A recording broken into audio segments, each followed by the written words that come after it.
Hey everyone, it's Lindsay here. Today I'm going to show you guys how to prepare and bind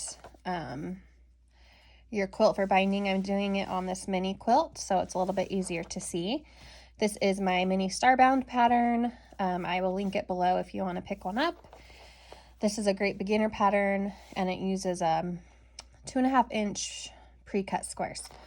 So the binding that I picked for this is the stripe, and I've already prepared this one, but I wanted to show you guys how I prepare my binding.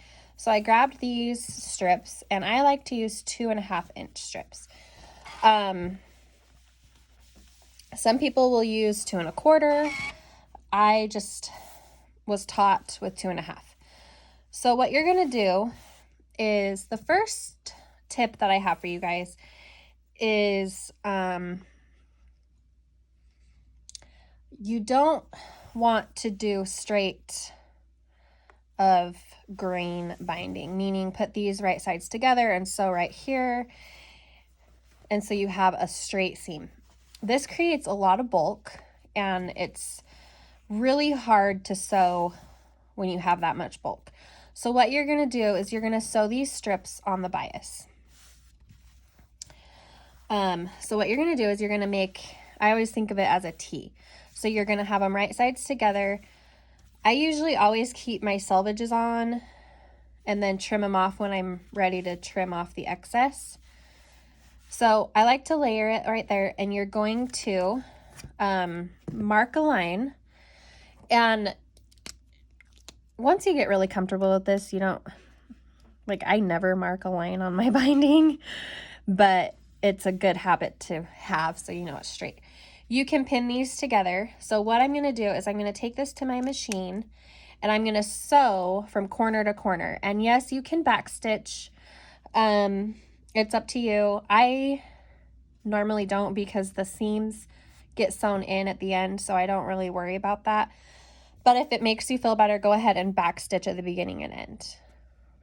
Okay, so you can see I've sewn a line from corner to corner, and you can see if I flip it over like this, it is straight of grain. I mean, on the bias, excuse me, so on the bias. So if you need, let's say you need 6 strips because you're doing like a lap size quilt, then you would go to the next, you'd go to the bottom of the next strip, grab your new strip, make your T, mark it, and you'd keep doing this until you have as long as you need to bind to your quilt. As far as knowing how much, there are calculators. The one I love using is an app. It's the Robert Kaufman quilting app, and they have lots of calculators on there, quilting calculators. Super helpful. And then the longer that you've been quilting, the more you'll know, okay, this quilt is, you know, a lap size. I need 6 binding strips, or 7 or 8. You kind of get it memorized after a while. So now I want to trim off this excess. We don't want all this in our quilt. So I'm going to line up my seam 1/4 inch away from the seam. And I prefer to reduce bulk further. I like to press my seam open. This is a personal preference. It's just how I like to do it. Okay, so now we have this strip of fabric. And now we need to fold it over. So depending on if you're left or right-handed, let me zoom out a little bit. I like to have my tail to my left, if that makes sense. So, because then I can pull it this way and press. If you're right-handed, you probably will prefer the other direction. There's also tools you can use to make this process go faster, but this is how I was taught, and it works for me. So you just fold it in half, exactly in half, and you give it a press. Now, you can like roll it to make sure you're getting your seam nice and even. So I just keep my fingers when it comes time to go over your seam. Just make sure everything is flat, and then you're going to keep pressing your binding strip until you have one long strip. So you have a folded side and then your raw edge side. So I'm going to put this one aside because, like I said, this one was already prepared for me. I think my mom did it. And she does not, so she doesn't press her seams open, which is fine. I mean, it's really just a personal preference. Okay. So now what you're going to do, the rule of thumb, at least how I was taught, was if you're doing all machine binding, you always start with the back. So you always start with your back and you start with sewing it onto your back and then flipping it and tacking it down to the front. If you're gonna do the finishing by hand, you always start on the front, sew it down, and then you'll fold it over, and then you'll hand stitch it to the back. So we're gonna do this all by machine today. Maybe in another video I can show you how to hand bind. But for this one, we are going to do all machine. So I'm going to move my camera over to my sewing machine so you can see exactly how I do it. Okay, so I am at my machine, and my first piece of advice is to have a nice clean space. I just have my extra lamp here, and the reason I say that is because you're going to do a lot of maneuvering, and if there's things in your way, it becomes really difficult. If you're doing a large quilt, it's even harder. So I have enough space right here to work with. So now what I'm going to do is, when you're binding a smaller piece, it can be tricky to do your joining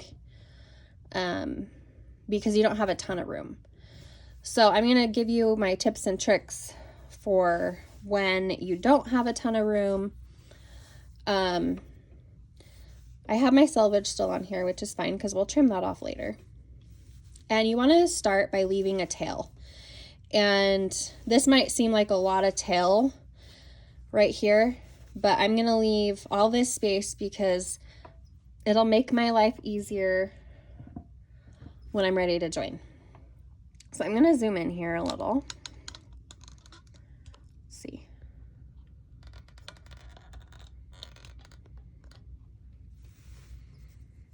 So instead of starting right here, I'm going to start sewing about 1.5 inches from the bottom of my project. And the reason I do that is the joining. Also, you're going to line this up so the fold is towards the inside and the raw edge is against the raw edge of your quilt. You do not want to mess that part up. Okay, I had my shoes on and I had to take it off, so I cannot sew, you guys, with my shoe on. The other thing I would recommend is I have a needle down function on my machine. I use a Bernina 350 Patchwork Edition, and see if I can zoom out and you can see it here. This button right here, if I press this button, whenever I stop my machine, it'll stop with the needle in the down position. Very helpful when you're binding. Okay, so I am going to scoot this over, if I can, a little bit more. There we go. Sorry for the shaking. Okay. Put my needle down. I don't back stitch at this point because there's been times where I have to rip out because I didn't start in the right spot. So you can see I stopped and my needle is down. Okay, before you get to the very edge of your quilt, you want to leave about 1/4 inch. You're going to lift up your foot with the needle down and you're going to pivot. So you're at an angle to sew, I don't know what angle that would be considered, like 45 maybe. 45-degree angle, and you're going to stitch off of your project. So if you can see, that's what it looks like. I don't cut my thread or anything. Now, this is the part that can be confusing when you're starting. And I'll be honest with you, when I first started quilting, binding did not come easy for me. Like, I always had to reference a tutorial or a video because it just didn't make sense at first. But once you do it several times, you get the hang of it. Okay, so I have my binding. Now I'm going to use my this finger to kind of make it so I have this straight line. And you see how I am flush with this side and I have a straight line. I'm going to put my finger right here and I'm going to fold it back over. So I have this little floppy strip of fabric. I'm going to hold on to this, take it back over, and then put my foot down and you're going to sew. Now I'm going to sew all the way down. I'm using 1/4 inch seam allowance.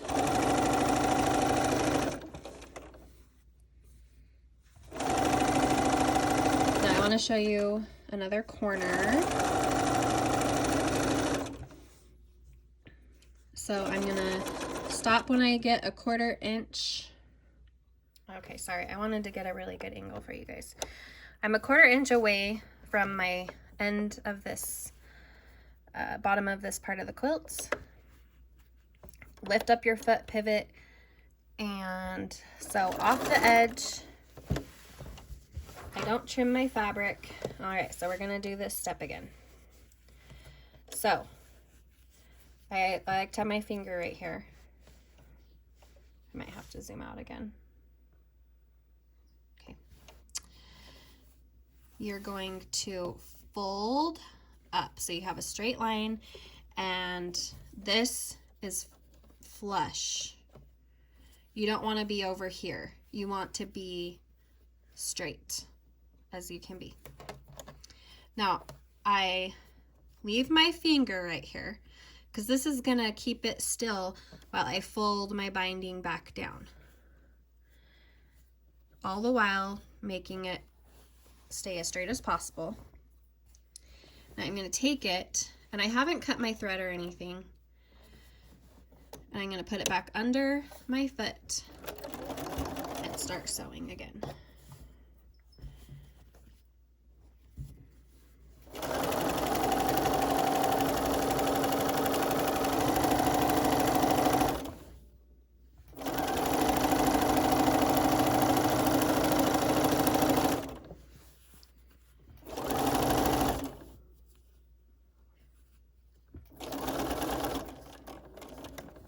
Okay, 1/4 inch, pivot, this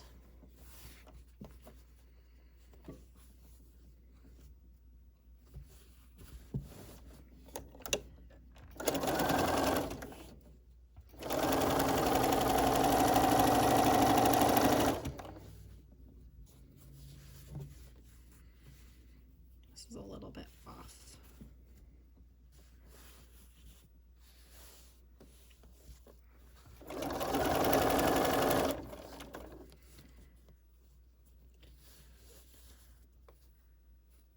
Got some fullness, just I'm going to straighten it with my hand a little.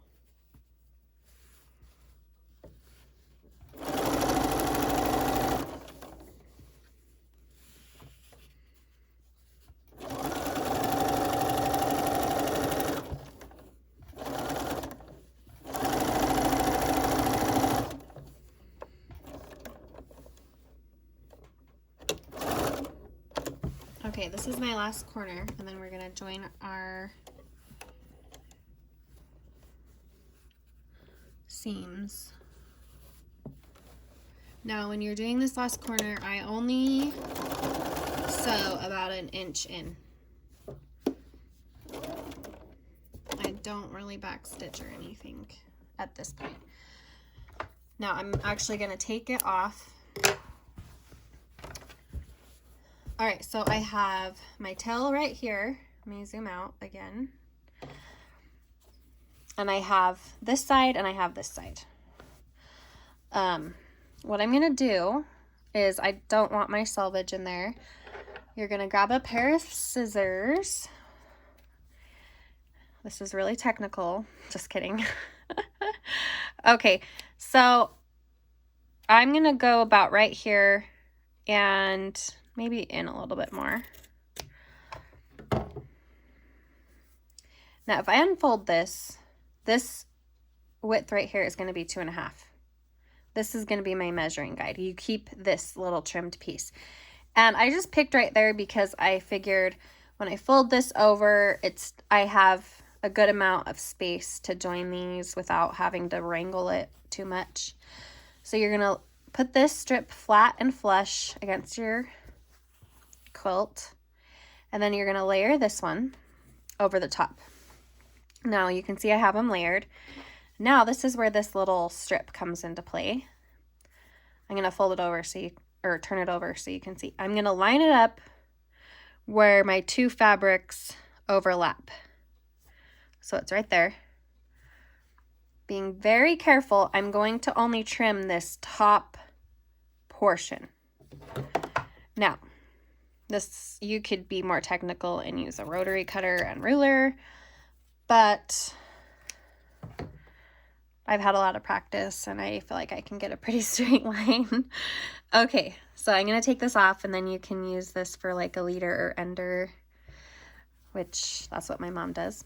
So now I have these two ends, and you might be thinking, well, how am I going to join those without it being really hard? Well, you're going to do the same thing that we did when we joined our binding initially. You're going to make your T.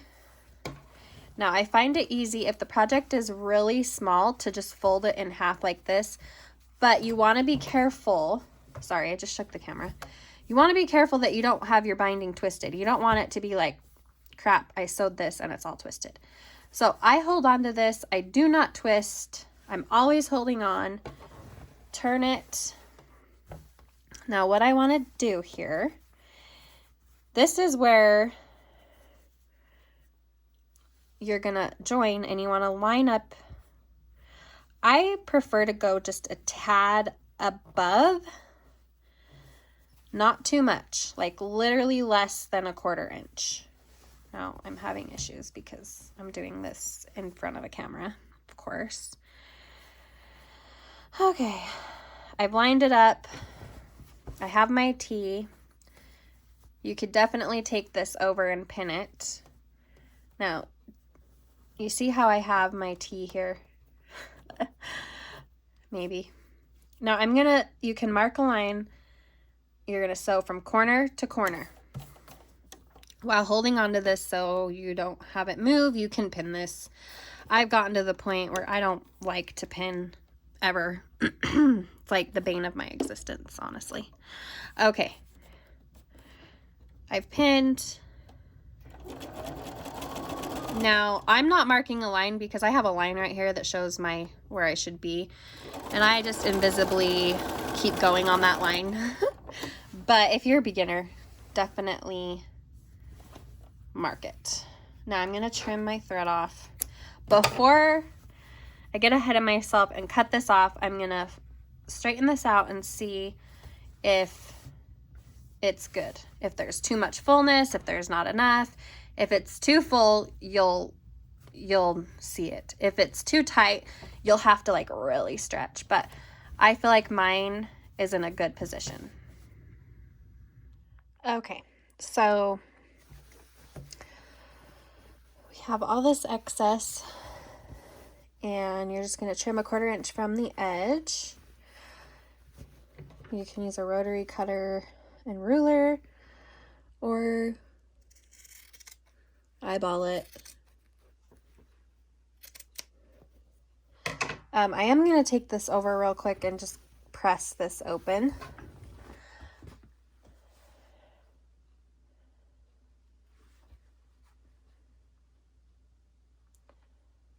Maybe.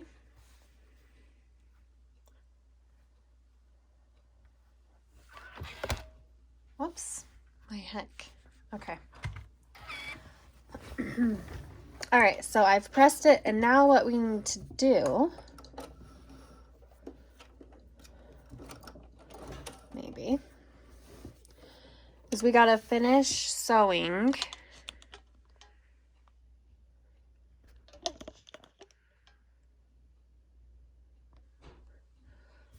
Gotta take my shoe off. I had to leave for a second, so I had to get my shoes back on. We're gonna start sewing. I am gonna back stitch. Now you're just gonna do your 1/4 inch seam allowance the rest of the way down until you meet your bottom seam.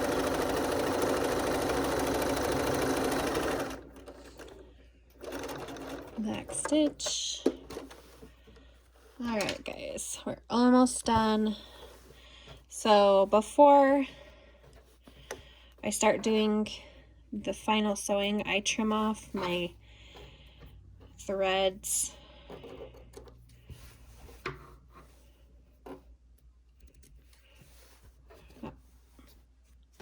Long one over here.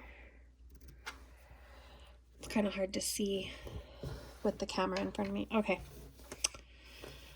All right, so now a few things before we start this part.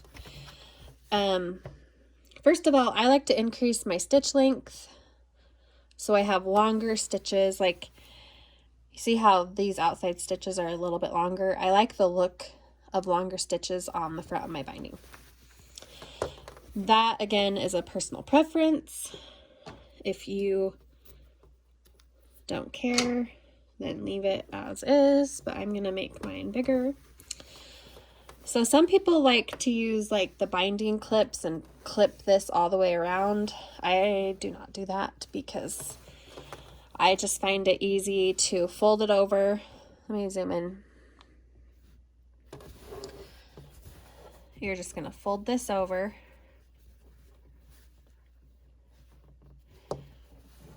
And start sewing along. You want to stay as close as you can to the edge of your binding. So I'm going to zoom in as far as I can so you guys can see. All right, so if you want, you can pin right here. So I'm just folding it over and I'm just matching, going just the tiniest bit over where my seam line was. You don't want to like stretch it and go clear over here, because if I sew right here, then it's going to be, my sew line on the back is going to be clear over. So this part kind of takes practice. What I like to do is let me grab this so I can point it to you. I like to follow this inside edge of my foot. I'm using foot 37 on my Bernina. It's their 1/4 inch foot. You'll find what's comfortable for you, but I like to follow this edge. So I have this edge following the edge of my binding. Now, this is just go slow and steady. It's not like you're not in a hurry. I'll back stitch at the very end.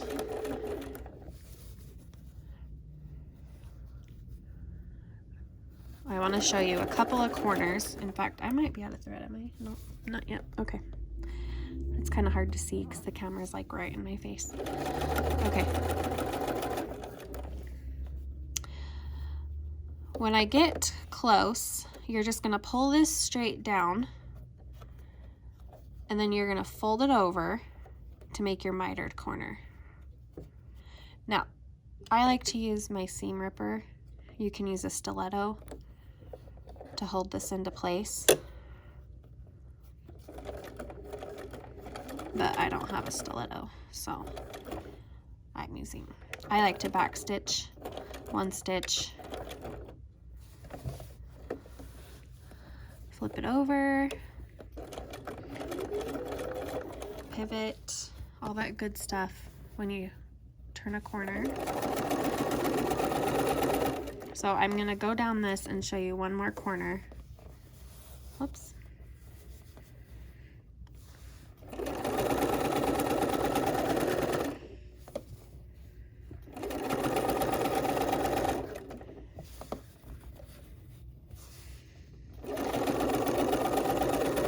It is definitely harder, in my opinion, to do a large quilt because it gets heavy, and for me it really starts to hurt my shoulders. So if you can see, I'm pulling this straight down to get my nice, let's look at the back, see it's nice and mitered. Just gonna use my seam ripper. I'm like right on the edge.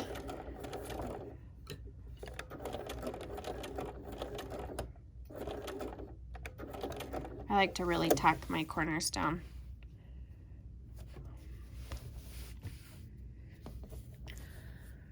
All right, so I'm just gonna finish sewing all the way around.